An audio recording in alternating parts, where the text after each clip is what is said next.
estoy pensando en la secuencia del self, ¿no? Cuando llegas a la posición existencial, ¿no?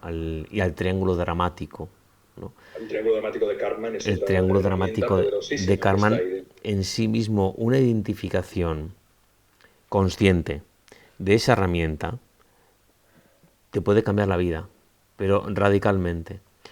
Por ejemplo, el hecho de que puedes estar adoptando el rol de querer ayudar a los demás sin que alguien te lo pida. Y Salvador. cuando te das cuenta que tú vas en tu vida de bofetada en bofetada y te las cascan todas en el mismo lado. Y que ¿Y por qué además me vas pasará diciendo, pero si esto? yo solo quiero Si yo ayudaros. voy con la mejor intención. Pam, Y pam, pam. zasca, y zasca, y zasca.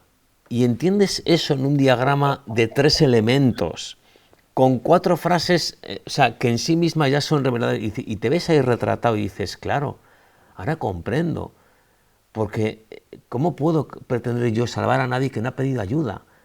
Esa es la clave.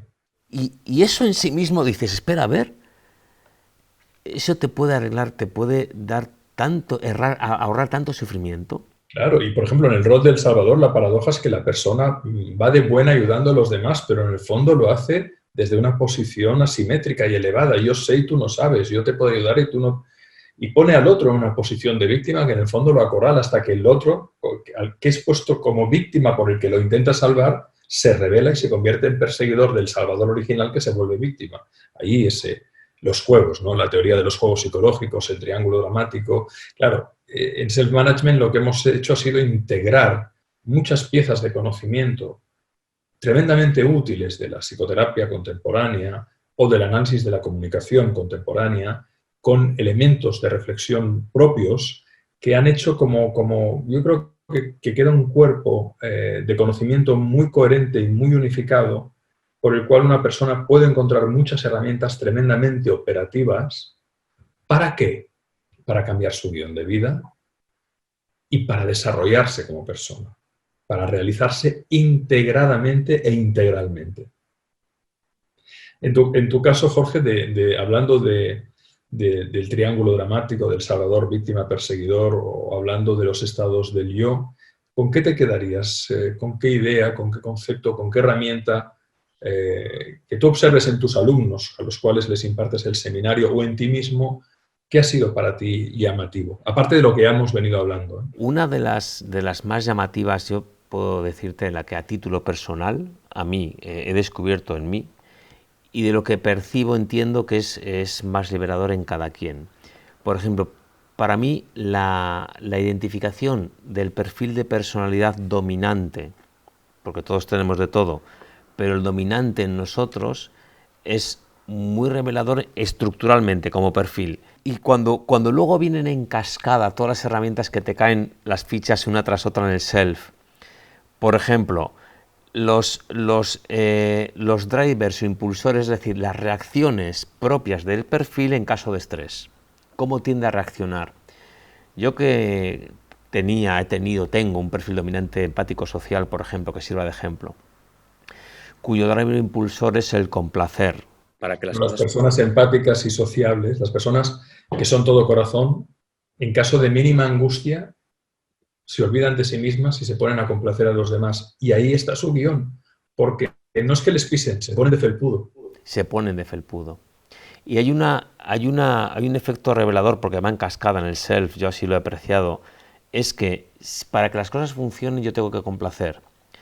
Pero cuando las cosas se siguen sin funcionar, yo piso gas, le doy gas y Y complazco complazco más. más. Y automáticamente del complacer más aflora un sentimiento de culpabilidad que invierte la pregunta. Y ahora la ecuación que flota en la cabeza es, para que las cosas funcionen tengo que complacer, pero si no funcionan es que no he complacido lo suficiente.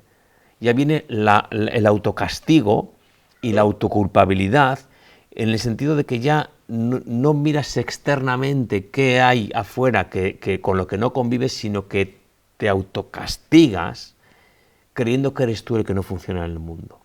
Y eso, por ejemplo, a mí me resultó súper liberador. Unido a, porque hay una secuencia en el self maravillosa, a mí me parece un seminario intensivo hiper recomendable para toda persona, equipo humano, profesionalmente, personalmente, porque es un recorrido fascinante. Cuando luego encuentras esa revelación de ese dolor tuyo a través de una identificación del perfil de personalidad dominante, por ejemplo, luego te da la solución de cómo trabajar otros perfiles para compensar y edificarte más en un liderazgo integrado, como bien decías. Pero con esa llave que te da tan clave, que para mí fue el permiso psicológico, es decir, asociado a la acción que tienes que hacer para bloquear ese driver impulsor que te lleva a la ruina, para mí eso fue, en el caso del empático social, es piensa en ti. Piensa en ti, claro. Claro, los drivers no dejan de ser herramientas, o sea, mecanismos internos de autosabotaje y esclavización inconsciente, ¿no? La persona que es corazón, todo corazón, el empático, quiere complacer, pero al final se acaba olvidando de sí mismo y cometiendo errores. Con lo cual, lo daría todo para satisfacer a los demás, especialmente a aquellos que reconoce, ama, acompaña, y al final se siente pisoteado. Por lo tanto, el permiso a darle es piensa en ti.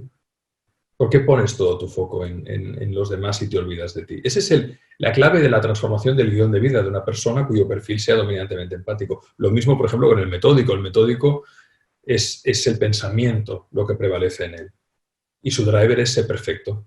Pulcros, ordenados, meticulosos, autoexigentes. Pero ¿qué ocurre cuando se estresan?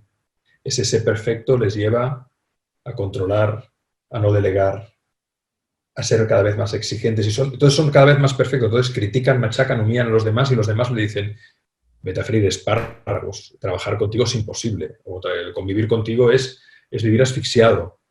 Y entonces esa persona concluye, por mucho que sea perfeccionista, no lo voy a lograr. Y ahí está el autosabotaje. Observar este mecanismo tan simple y tan paradójico de que aquello que yo hago para que la gente me quiera, al final me acaba expulsando de que la gente me quiera. Aquello que yo hago para que yo sentirme bien me acaba expulsando de sentirme bien. Darte cuenta de eso y salir de esa posición te da una libertad tremenda. Pero solo te puedes dar cuenta desde el adulto, desde el que observa y consta.